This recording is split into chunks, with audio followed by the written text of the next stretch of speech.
तुमची सध्याची सिच्युएशन काही असू शकते, पण इथे bottom of the deck cards ही तुमचं सबकॉन्शियस माइंड दाखवतं किंवा तुमच्या मनाची स्थिती दाखवतं. तर 3 ऑफ वॉन्ड हा मेषेचा सूर्य आहे. सो मेष राशीमध्ये सूर्य बलवान असतो. सो ही अफर्मेशनची एनर्जी.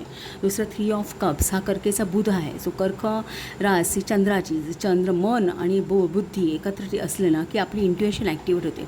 तुम्ही तुमच्या इंट्युएशनने तुमच्या मनापासून एखादी गोष्ट करण्याचा, काहीतरी अचीव करण्याचा प्रयत्न करताय. स्टेप बाय स्टेप प्रयत्न करताय. तुमचं उद्दिष्ट तर लांब आहे, पण तुम्ही एक एक एक एक पायरी चढून ते गाठण्याचा प्रयत्न करताय असं काहीसं दिसतं आहे. सिच्युएशन काही असू शकते. मे बी कदाचित तुम्हाला मनासारखं तेवढं कसं एक कदाचित तुमचे प्रयत्न आणि मिळणारे रिझल्ट याचा ताळमेळ बसत नसेल, काहीसं दुःख होत असेल, काही गोष्टी तुम्हाला सोडून द्याव्या लागत असतील. मे बी कदाचित सिच्युएशन काही असू शकते. पण इथे एंजल्स तुम्हाला काय सांगतायत की तुम्हाला जर असं वाटत असेल ना की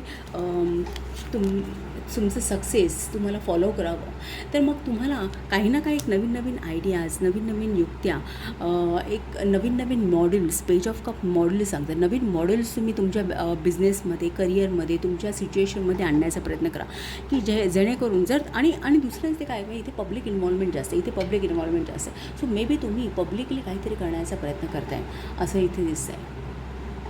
सो जे काही मे बी काहींना तुम्ही अट्रॅक्ट करू शकता, काहींना अट्रॅक्ट करत नाही आहात, असं असू शकतं. सो तुम्हाला जे काही मिळवायचं आहे ना त्यासाठी कंटेम्प्लेशन करणं जरुरीचं आहे. त्या परिस्थितीचा पूर्ण आढावा घेऊन आपल्याला त्याच्या प्रायोरिटीज देणं गरजेचं आहे आणि एक नवीन मॉडेल्स वापरून तुम्ही तुमचं यश हे पक्कं करू शकता असं एंजल्सचं सांगणं आहे.